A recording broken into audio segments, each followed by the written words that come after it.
Welcome back. Well, we continue with our top story where Iran state television offices in Tehran have been hit after reportedly coming under attack by Israel. Live broadcast was briefly suspended, but we understand that it has since resumed. It comes as tensions escalate between the two countries. International relations expert Ayesha Kajee joins us to give us her perspective. Ayesha, good evening to you. Thank you so much for joining us. I must tell you, no, thank you so much. I must tell you, as a journalist, obviously, you know, a lot of us watching that moment quite reflectively, right, and thinking quite deeply. But talk to me about, I mean, your reaction to the visuals of what we saw in Tehran with this news anchor on air, explosions heard, and then her needing to scatter out of that studio. Well, I think that, you know, it pretty much follows the modus operandi that Israel has been practicing already in Gaza and the West Bank, and in East Jerusalem, where, you know, journalists on air have been targeted, not only during the last 20 months of the genocide in Gaza and the ethnic cleansing in the West Bank, but really over the years. I have a very good friend, a renowned archaeologist in Jerusalem, who was literally targeted while she was on air with a Pan-African radio station and television station. And had she not ducked at that moment, she would actually not be alive today. That's Dr. Abir from the, you know, she's, as I said, a renowned archaeologist who previously did actually work for the Israeli state, but is now wanted by them. And they've tried to assassinate her various times, including once on live TV, caught on live TV. So what we saw in Tehran today is not unexpected from the Israelis.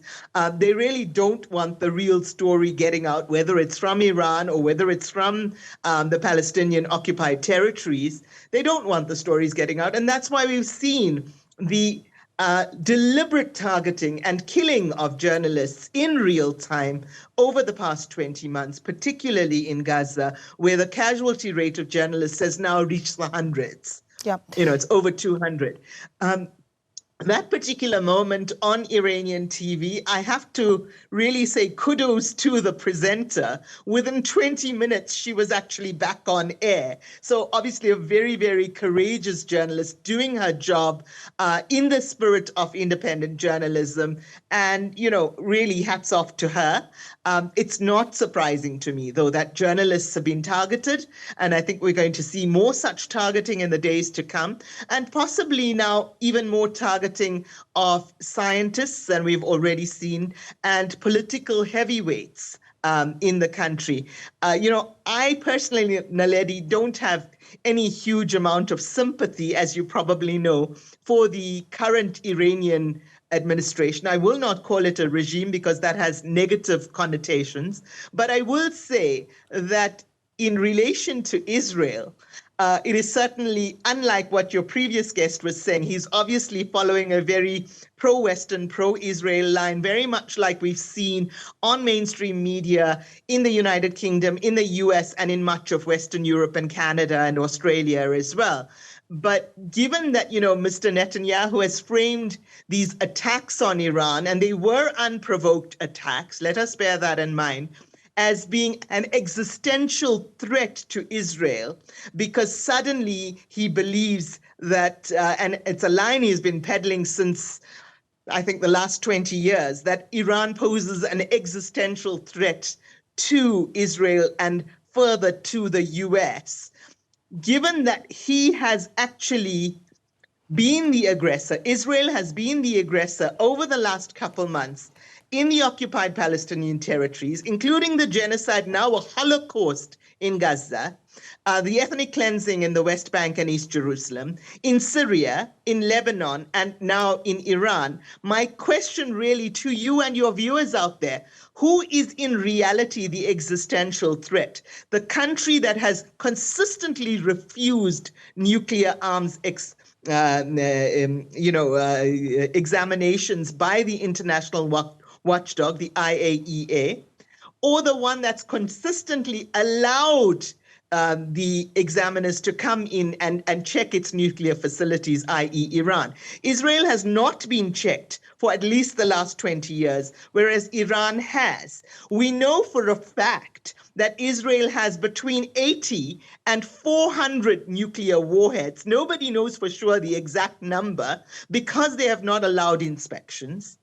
Whereas Iran has allowed inspections. And for the first time in 20 years, the IAEA has said that Iran has the capability for military nuclear of military capacity, not that Iran has nuclear weapons. So there's definitely no nuclear weapon right now in Iran. There are between 80 and 400 in Israel.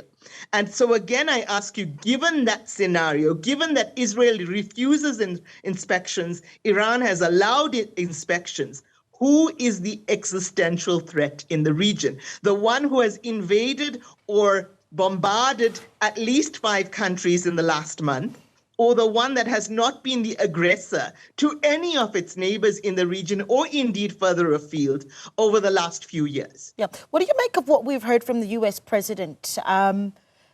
He's come out saying that Iran is not winning the conflict with Israel and should re-enter negotiations and de-escalate before it's too late. Well, Iran has indicated its willingness to re-enter negotiations, provided that the current bombardment by Israel stops.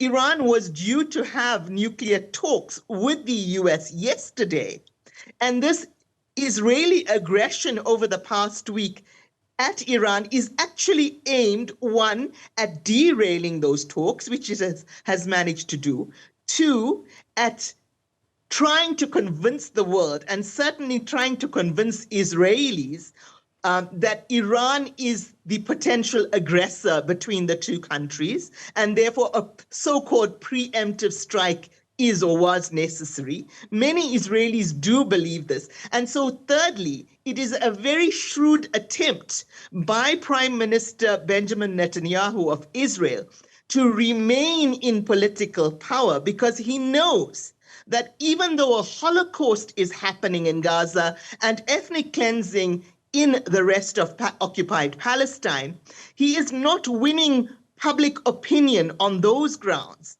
So he needs to continue a war to stay in power. He needs a continuation of war. And that continuation of war, he has decided, must be with Iran. Otherwise, he's going to be charged in corruption trials, etc., within Israel, and will become liable to the International Criminal Court, for which he already has been indicted in The Hague at the international level. Yeah. You know, I was speaking to a foreign affairs analyst, Ande Schwartz, and towards the end there, I asked him, you know, what South Africa should be saying at this time. And he made interesting points where he talks about how South Africa should have spoken about all the wars or none at all. And I'm keen to hear what you think about that, but also how you would answer that question as we watch the escalating tensions between Iran and Israel. Do we none align? Do we speak out? What is the right thing in your view for South Africa to do?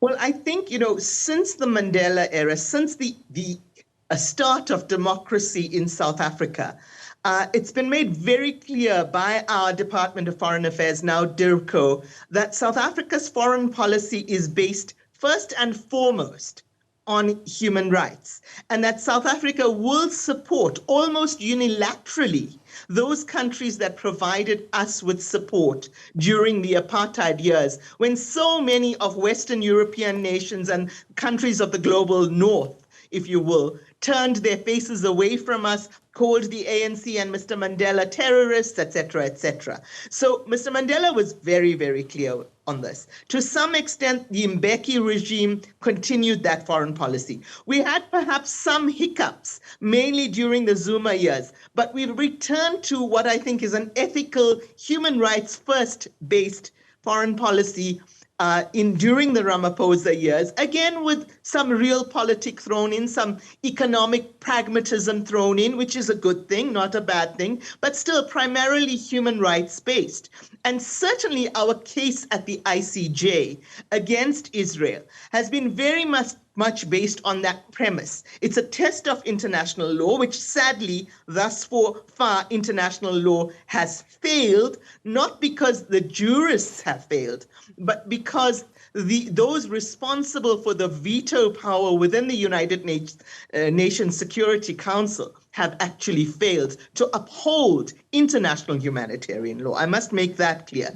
But again, I would say that with respect to Iran, there is space for a human rights-based response, as well as space for a pragmatic, if you will, realpolitik response, and that they needn't discount one another.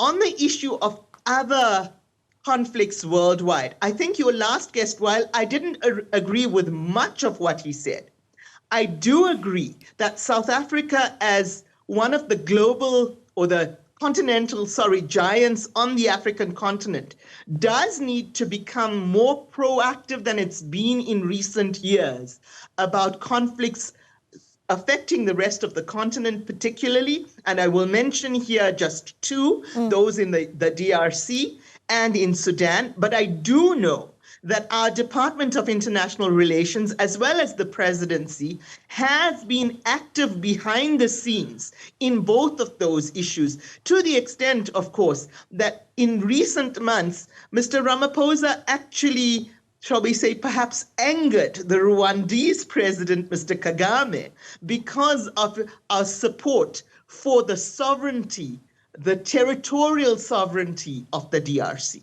Yeah. So I don't think we are doing nothing on those issues.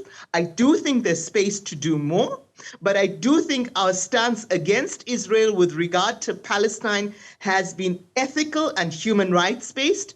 And I would hope that in the weeks going forward, that our stance, our official foreign affairs stance on what is happening between Israel and Iran and within the greater Middle East region continues to be human rights based and ethically based, with the pragmatism, of course, that we do have some strong trade ties with Iran as well, particularly in the telecommunications sector. Yeah. Ayesha, that is all the time we have, but thank you so much for your input as well. We appreciate it. Ayesha Kajee, international relations expert. They're also giving us her take on increasing tensions between, or escalating tensions between Iran and Israel. As we saw, the Iran state broadcaster also attacked today with that clip. Getting much of us talking. But we have touched on the work of DIRCO. I think this is being important to share, that the Department of International Relations and Cooperation has, of course, issued a statement today wherein they're urging all citizens currently, South African citizens, currently in the Islamic Republic of Iran to contact the embassy in Tehran to ensure that they're registered with and that their whereabouts are known to the embassy. Another big concern, of course, the South Africans that would be in Iran. We take a short break. We do have more news on the other side of this. Stay with us.